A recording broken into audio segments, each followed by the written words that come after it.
Olá pessoal, eu sou o professor Etereldes do Departamento de Matemática da UFES e essa é mais uma aula do curso de Álgebra Linear, semestre 2020/1 do EARTE. Toda matriz é equivalente por linhas. O que significa ser equivalente por linhas?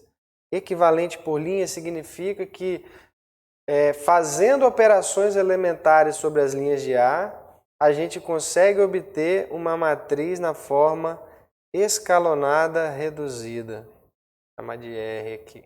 Então, que a gente consegue obter essa matriz na forma escalonada reduzida, a gente já viu a existência, né, dessa matriz na forma escalonada reduzida a partir de operações elementares.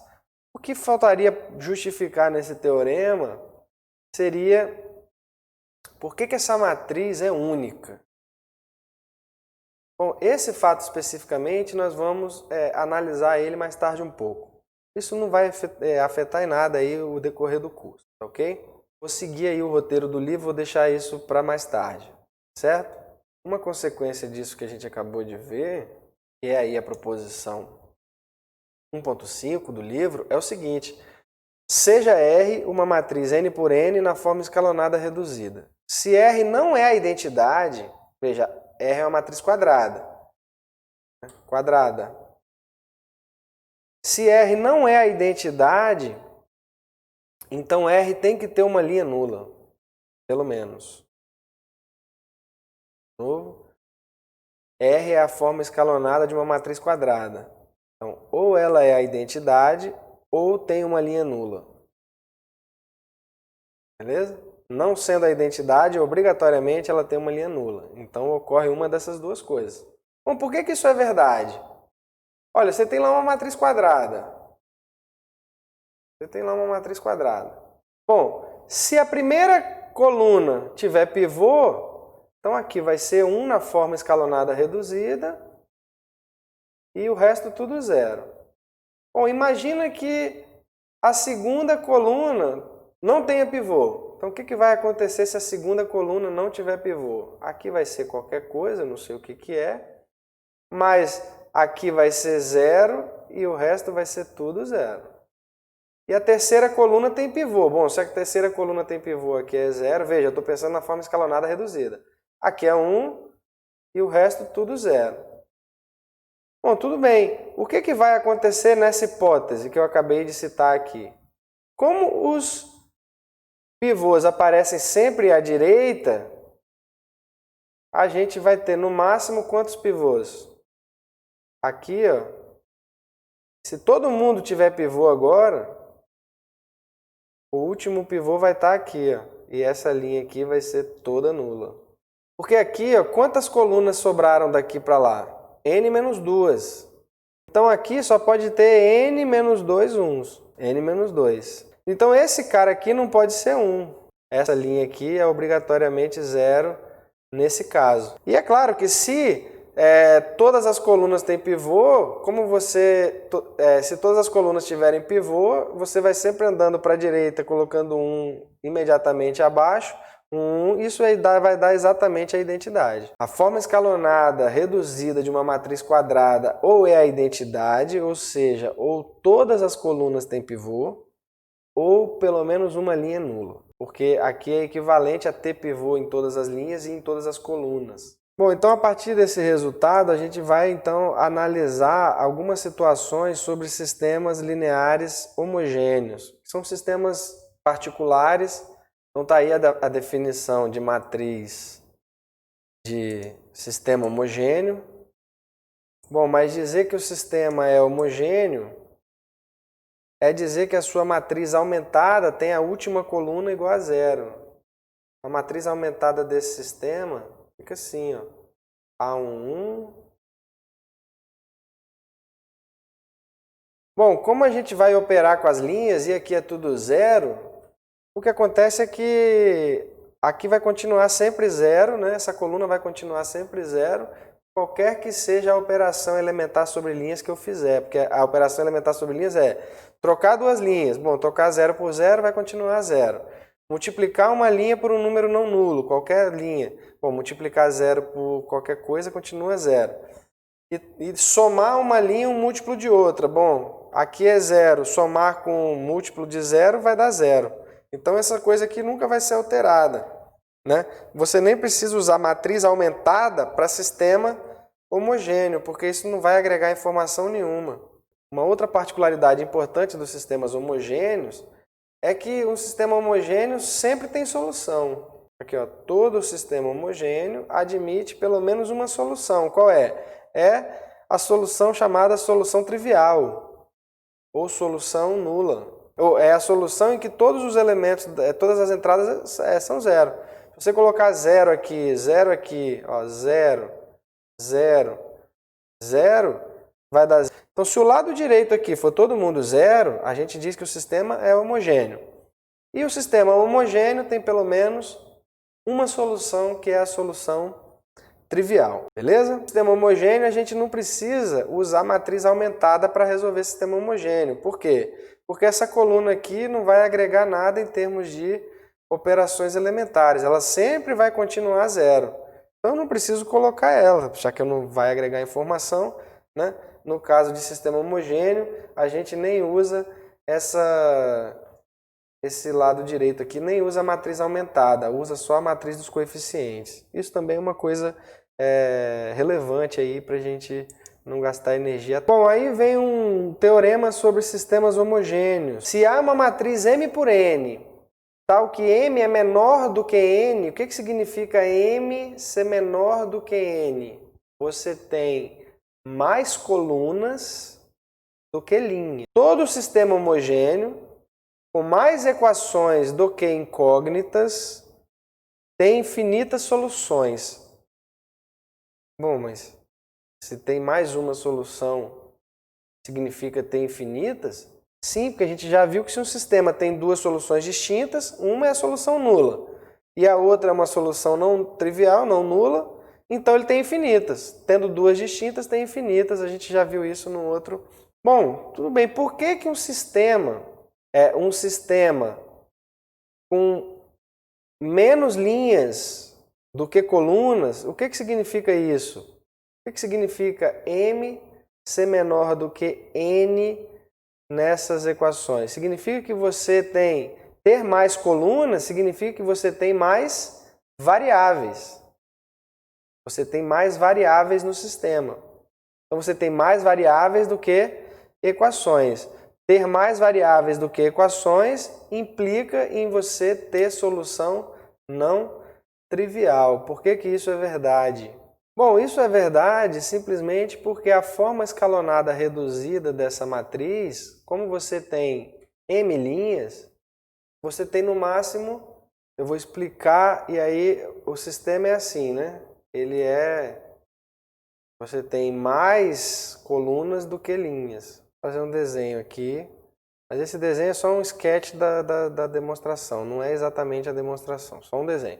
Aqui, ó, vem os coeficientes e aqui as variáveis, né? Esse sistema tem mais variáveis do que equações, tá vendo? Aqui é pequeno, aqui é grande, ó.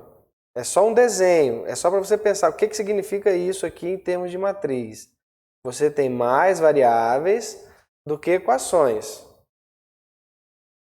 O que significa isso em termos de matriz? Você tem mais variáveis do que equações. Bom, isso significa, se todas as linhas tiverem pivôs, ainda, como M é menor do que N, ainda vão sobrar variáveis sem pivô. Mesmo se todas as linhas tiverem pivô, né? Por quê? Porque você tem mais variáveis do que linhas. Como você tem mais variáveis do que linhas, mesmo que todas as linhas tenham pivô, você ainda vai ter variáveis que a gente chama de variáveis livres. Porque os pivôs, como eu falei aí numa aula passada, os pivôs, eles fixam aquela variável. É sempre possível nas colunas que tem pivô, colocar aquelas variáveis em função das outras. Se você tem mais variáveis do que pivôs, vai ter variáveis que a gente chama de variáveis livres. Essas variáveis podem receber qualquer valor e desde que satisfaçam, né, as condições. Bom, então é isso, assim, a demonstração formal, né, escrever formalmente isso que eu acabei de falar, Tá escrito, tá feito lá no livro, basta você checar, mas é basicamente isso que eu acabei de explicar. Ok? Pivôs, eles determinam variáveis, nem que seja em função de outras. Então esse sistema certamente tem infinitas soluções, que certamente vai ter uma solução não nula. Porque, veja, ele é homogêneo, então essas variáveis livres podem receber qualquer valor. Vamos mostrar isso num exemplo que eu acabei de falar aqui. Imagina que a gente tem um sistema assim, ó. Bom, esse exemplo aqui, o sistema está na forma já escalonada reduzida. Ó, como é que fica a matriz desse sistema? A matriz... Veja que nesse sistema aqui, ó, a gente tem 3 variáveis fixadas, que é x1, que é a variável associada a x1, x3, x5. E a gente consegue colocar todas as outras variáveis em função dessas. Por que a gente consegue fazer isso? Olha, o x5 é 0. O x3 é igual a 4 vezes x4. Vai ser 2x2 mais x4. Quem é o x3? O x3 vai ser 4x4. E quem é o x5? Bom, o x5 é obrigado a ser 0. Bom, vou chamar x2 de S, x4 de T. Então vai ficar assim, ó. 2S mais T. Bom, quem é o x2? O x2 é S.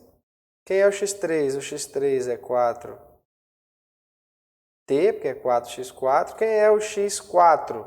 O x4 é T. E o x5? Bom, o x5 tem que ser 0. E o T? Bom, pode ser qualquer coisa, para todo S e T reais. Esses caras aqui ó, são chamadas variáveis livres, eu posso escolher à vontade. As outras ficam determinadas em função delas. Esses caras aqui estão determinados a partir das outras variáveis. Essas variáveis aqui são de verde, essas variáveis aqui são variáveis livres. Você tem 5 variáveis e 3 pivôs. Então, 2 variáveis ficam livres para você escolher à vontade. Aqui, ó, você escolher à vontade. Beleza? Então, é por isso que se você tiver mais variáveis do que equação, bom, você tem no máximo o número de equações, que vai ser o número de linhas, o máximo esse número de pivôs. Como você tem o máximo esse número de pivôs, vão sobrar colunas sem pivôs. E essas colunas sem pivôs viram variáveis livres na solução. Né? Então, basicamente, o resumo da ópera é esse aí. Então, nós temos um outro resultado agora sobre sistemas homogêneos. Bom, o que diz essa proposição? Se você tiver uma matriz A, M por N, veja, agora a gente está falando sempre matriz, sistema, e vai ser assim para sempre agora, né? Falar de sistema, falar de matriz. Sistema tem matriz associada e vice-versa, tem a matriz dos coeficientes, tem a matriz aumentada, que é a matriz dos coeficientes, e colocando na última coluna no lado direito. Então, todas essas terminologias, a partir de agora, a gente vai usar à vontade. Vamos lá, tem uma matriz, e se você tiver 2 soluções do sistema homogêneo, a soma das duas também é solução. Por que se você tiver 2 soluções, a soma também é solução do sistema homogêneo? Aqui tem que ser 0, certo? Vou fazer um rabisco aqui, do sistema homogêneo. O que significa ser homogêneo? Esse cara aqui é 0, ok? Bom, 2 soluções, a soma também é solução. E o item B é qualquer solução, os múltiplos também são soluções. Bom, legal. Por que isso é verdade? Bom, isso é super simples. Basta você aplicar as propriedades de matrizes. Olha, vamos fazer aqui o item A. Se você pega A e multiplica por 2 soluções, x mais y, pela distributividade do produto, né? Pela distributividade do produto, isso aqui vai ser igual a vezes x mais a vezes y. X e y são matrizes coluna, né, que são soluções do sistema. Bom, mas Se o x é a solução do sistema, A vezes x é zero. E se y é a solução do sistema, A vezes y também é zero. Bom, a soma de matrizes é soma elemento a elemento. Somar matriz nula com matriz nula dá matriz nula. Matriz coluna, né? Então, isso está me dizendo que esse cara aqui também, quando eu aplicar o A na soma, também dá o vetor nulo, ou a matriz coluna nula. Isso significa dizer que essa soma é a solução do sistema, porque quem são as soluções do sistema? São as matrizes colunas que, quando eu multiplicar por A, né, A vezes essa matriz vai dar o vetor nulo. Então, esse cara é a solução porque isso ocorre. Bom, item B é exatamente igual, super simples também. O que a gente tem? Olha, se x é solução, A vezes x é zero. Mas quanto que é A vezes alfa x? Bom, A vezes alfa x, a gente já aprendeu lá nas propriedades de produto que isso é alfa que multiplica o produto de A com x. Bom, mas o produto de A com x, como o x é solução, isso aqui é zero. Então, isso é alfa vezes a matriz nula, né? Ou vetor nulo. E isso aqui é constante vezes vetor. O que é? É constante vezes cada entrada do vetor, cada entrada dessa matriz. Bom, mas cada entrada é zero, isso aqui vai dar zero. Bom, agora, pessoal, nós vamos definir matrizes elementares. São matrizes super importantes aí para a gente estudar as matrizes. Elas têm uma característica muito importante na álgebra das matrizes, que a gente vai entender aí mais para frente. É super importante que a gente entenda o que são essas matrizes e quais são as propriedades que elas têm.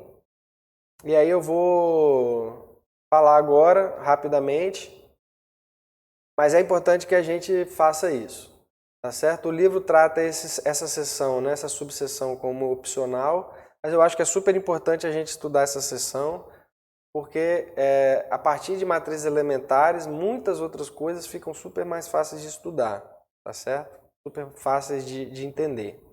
Então vamos lá. Vamos entender o que são matrizes elementares e quais as propriedades que elas têm. Então, super simples. Bom, primeiro, o que é uma matriz elementar? Definição muito fácil. Uma matriz elementar é uma matriz obtida da identidade aplicando uma operação elementar. Então, antes de colocar as matrizes elementares e dizer como é que a gente vai usar a notação para elas, eu quero um exemplo de uma matriz elementar. Um exemplo. Exemplo de uma matriz elementar. Eu vou pegar a matriz identidade 1 e trocar as duas linhas. Aqui, ó, essa aqui é uma matriz elementar. Eu peguei a identidade 2 por 2, troquei as duas linhas. Trocar as duas linhas não é uma operação elementar? Então essa aqui é uma matriz elementar.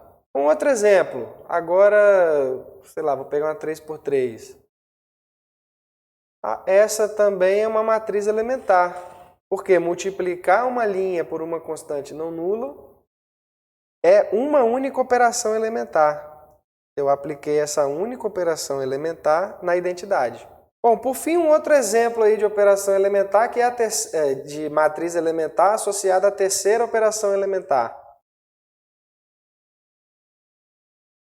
Essa matriz aqui também é elementar. Qual foi a operação que a gente aplicou na identidade? Eu apliquei a operação na linha 3, eu somei, né, olhando para a identidade, eu somei menos π vezes a linha 2. Então, apliquei essa operação aqui na identidade, apliquei essa operação aqui na identidade. Lembra, quem é a identidade, né? Então, quando você aplica essa operação nessa matriz, você obtém essa. Uma única operação. Então, vamos lá, olha. A gente vai utilizar a notação E e J para matriz elementar que troca a linha I com a linha J. Então, veja, aqui ó, é a posição J. Aqui é a posição I. Você vai trocar aí a linha I pela linha J, você vai obter essa matriz aqui, ó. Ah, professor, você não vai dizer a dimensão? Não, porque isso é desnecessário. A gente vai dizer assim, ó, E e J é a matriz elementar obtida da identidade trocando a linha I pela linha J. Então, voltando aí aos nossos exemplos, essa matriz aqui é uma matriz do tipo... Essa matriz aqui é uma matriz, usando a notação, é E1, 2. Ah, professor, você pode ter E1, 2, 2 por 2, 3 por 3, 4 por 4, 5 por... Sim, a E1, 2 é 2 por 2, né? Porque assim, nunca vai ficar em dúvida qual é o tamanho. Se ficar em dúvida, a gente diz, é uma E1, 2 de tamanho 3 por 3, ou E1, 2 de tamanho 4 por 4, que assim vai. A outra matriz elementar é multiplicar uma linha por uma constante. Tá vendo aqui na linha I, eu multipliquei a linha I por alfa. Como aqui tudo é zero, só aqui que é 1, vai ficar 0, 0, 0, alfa aqui na posição que era 1 e tudo 0, aqui na posição I. A notação que a gente vai dar para essa matriz é E I alfa. Vamos lá. Seguindo essa notação, como é que fica essa matriz elementar aqui? É a E2. Por que 2? Porque é a linha 2 que eu multipliquei por quanto? Por menos 2. E2 de menos 2. 3 por 3. Você não precisa dizer qual é a dimensão. Mais uma vez, vou chamar a atenção para isso. Bom, por fim, aqui a matriz E e J de alfa. O que é isso? Bom, E e J de alfa significa o seguinte, olha, eu vou na linha J somar alfa vezes a linha I. Então, na linha J, eu vou somar alfa vezes a linha I. Então, o que aparece primeiro é a linha que você vai usar para somar com a outra. E o que aparece segundo é a linha que vai ter o objeto somado. Qual? Alfa. Alfa vezes a linha J. Sim? Então, basicamente, ele é assim, ó, E e J de alfa é porque lá na posição J, I, você vai colocar alfa na matriz identidade. Essa posição aqui é a posição linha J, coluna I. Ó. Beleza? Vamos lá. Você está somando na linha J, alfa vezes a linha I. Então, essa é a notação. E e J de alfa. Vamos ver se a gente aprendeu. Aqui, ó. Então, vamos lá. Essa matriz aqui, seguindo essa notação, quem seria? Essa matriz aqui seria E. Bom, vamos lá. Qual foi a linha que eu usei para somar? Eu usei para somar a linha 2. É ela que vem primeiro. 2. Qual aqui foi que recebeu o múltiplo da linha 2? Bom, o que recebeu o múltiplo da linha 2 foi a 3. E qual foi o múltiplo? O múltiplo foi menos π. Então é isso. Ah, professor, tem uma outra forma da gente olhar isso? Tem. Você olha para o elemento que era 0 e deixou de ser. O elemento que era 0 e deixou de ser é o elemento 3, 2. E virou menos π. Bom, então aqui é menos π e aqui é 2, 3. Inverte. Então, bom, uma consequência dessa definição, dessa notação que a gente está usando é o seguinte, olha. Olhando para aquelas matrizes canônicas, vetores canônicos, né, que são as colunas da identidade que a gente definiu lá na outra aula, as matrizes elementares podem ser escritas assim agora. Ó. E e J é a linha da identidade, né, ou esse vetor transposto, que dá a primeira linha, é esse cara aqui na direção de linha, em vez de coluna. O E2 transposto é esse cara aqui na direção de linha, em vez de coluna, e assim vai. Então, na posição I, o que vai aparecer é o elemento J. Na posição J, o que vai aparecer é o elemento I. Então, o vetor elementar, né? O vetor canônico que vai aparecer aqui na posição... Antes, na posição I, aparecia o vetor canônico I. Agora, quando você troca duas linhas, vai aparecer o vetor canônico J. Agora, vetor linha, né? Esse transposto aqui significa que ao invés de ser vetor coluna, é linha. Então, na posição I, né, vai aparecer o vetor canônico J, na posição J vai aparecer o vetor canônico I, na linha. Bom, a mesma coisa aqui, ó, o EI alfa na linha I vai ser alfa vezes a linha I da identidade. Esses caras aqui, ó, isso aqui é a linha 1 da identidade, esse aqui é a linha I da identidade. Né? Aqui também é a linha J da identidade, assim vai. E essa última aqui, E e J de alfa, todos os caras ficam iguais e a linha J é somada com alfa vezes a linha I. Ó, a linha J é somada com alfa vezes a linha I da identidade. Então é a linha J da identidade mais alfa vezes a linha I da identidade. É o E e J de alfa. A gente aprendeu numa aula passada que se você multiplicar A pela coluna I da identidade, o resultado disso é a coluna I de A. Bom, mas que a gente chamou lá né, de AI, a coluna I de A, vamos chamar de AI. E a gente viu também que a linha I da identidade vezes A, isso aqui me dá a linha I de A.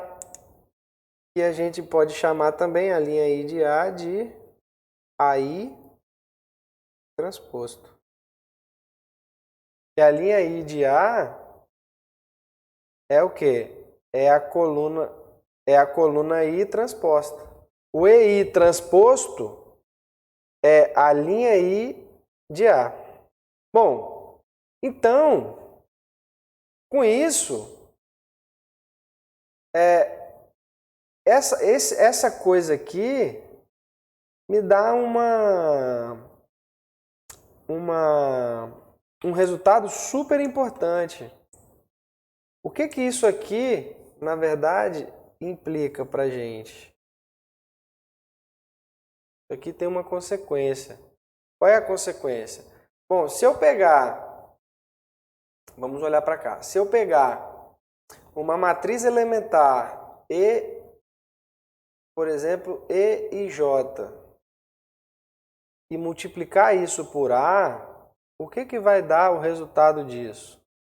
O resultado disso vai ser o seguinte, olha, eu vou pegar essa matriz, aqui na linha vai ser E1 transposto, nessa linha aqui, né? Aqui nessa linha vai ser o EJ transposto, aqui na linha I. Na linha J eu tenho o EI transposto, que é a linha... Eu vou trocar a linha I pela linha J. Eu tenho o EN. Quando eu multiplicar isso aqui por A, o que vai dar o resultado disso?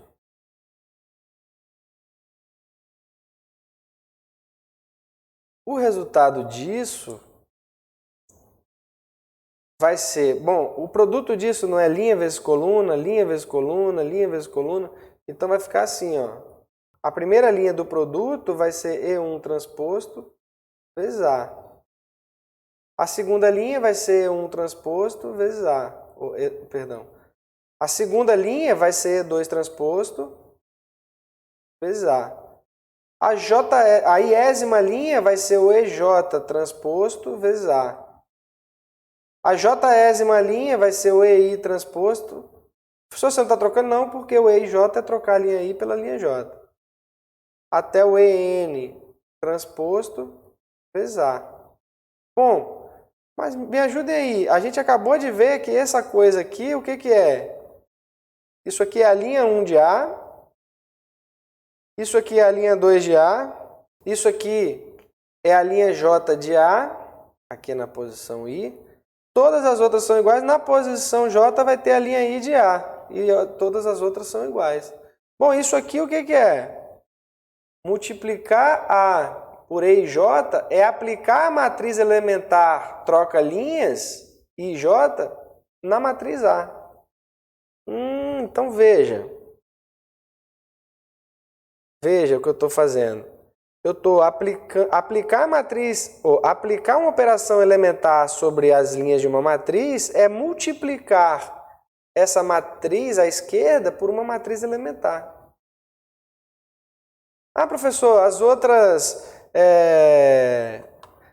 outras operações são iguais? São iguais, é só você olhar para essa expressão aqui. Ó. Quando você multiplicar isso aqui por A, vai ficar E1 transposto vezes A, E2 transposto vezes A, até I transposto vezes A. E aqui quando chegar vai ter EJ transposto vezes A, mais alfa EI transposto vezes A. Bom, mas isso aqui, você distribui. O que vai ficar no final? A linha 1 de A no produto, né? A linha 2 de A, a linha 3 de A até a linha I de A. E aqui vai ficar a linha J mais alfa vezes a linha I de A.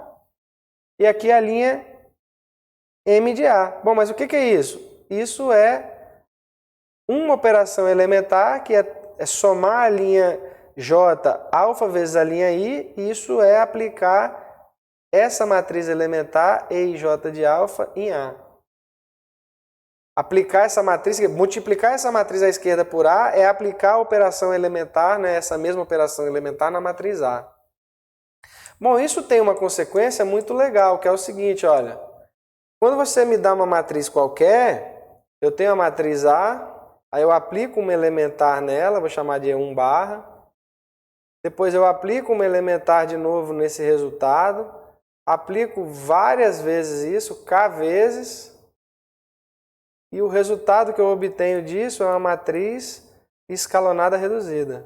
Bom, isso é muito legal, né? Veja, agora eu estou trocando operações, tipo, troca linha por coluna, não sei o quê, por multiplicar por matrizes. Então, isso aqui é aplicar uma operação elementar em A, depois é aplicar outra operação elementar no resultado, depois ir aplicando operações elementares até obter uma matriz escalonada reduzida. Então isso é possível fazer. Tá certo? Esse resultado aqui é super importante depois para a gente justificar alguns resultados. Tá certo? Guardem isso aqui. A justificativa é super simples, né? Porque a gente já viu que aplicando matrizes elementares em A sucessivamente, a gente consegue obter uma matriz escalonada reduzida.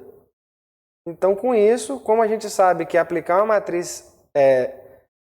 operação elementar em A nas linhas é o mesmo que multiplicar por uma elementar à esquerda, então o que a gente vai fazer é vai multiplicando por elementares, né, por matrizes elementares, até obter a escalonada reduzida.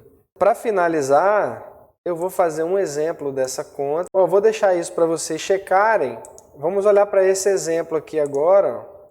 Eu tenho essa matriz aumentada aqui, ela é proveniente de um sistema, vocês podem olhar lá no livro, isso corresponde ao sistema linear, provém de um problema. E aí o que a gente vai fazer é escalonar essa matriz aumentada para obter uma matriz na forma escalonada reduzida.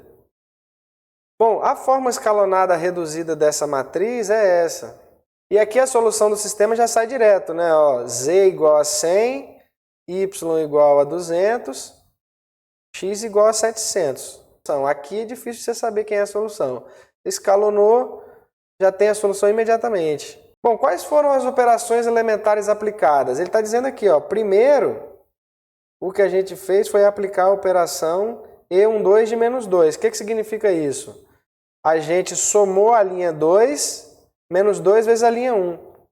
Então, a gente pegou a linha 2 e somou ela menos 2 vezes a linha 1. Aí vai dar 0, menos 1, 2, 0.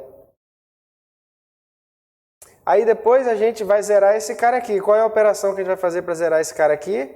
A mesma coisa. A gente vai na linha 3, ó, na linha 3, somar menos 2 vezes a linha 1. Vai ficar 2 menos 2, 0, 3 menos 2, 1, 5 menos 2, 3, 2.500 menos 2.500. Aí você fez essa operação aqui, aqui vai ficar, depois que você aplicar essas duas operações aqui, ó, aí aqui vai ficar 0, aqui vai ficar 0, né? Aqui vai ser alterado também, eu já falei aí. Aí depois você vai aplicar essa outra operação aqui. Qual é essa operação aqui? Multiplicar a linha 2 por menos 1. Lembra que aqui ficou assim, ó, 0, 1 menos 2 menos 1, então ele vai multiplicar por menos 1 para quê? Para tornar o pivô igual a 1. Tornar o pivô igual a 1, é essa operação aqui. Aí você vai fazendo as operações, isso aqui vai guardando as operações, né? Cada vez que você faz a operação é multiplicar pela elementar correspondente à esquerda para obter a matriz escalonada reduzida.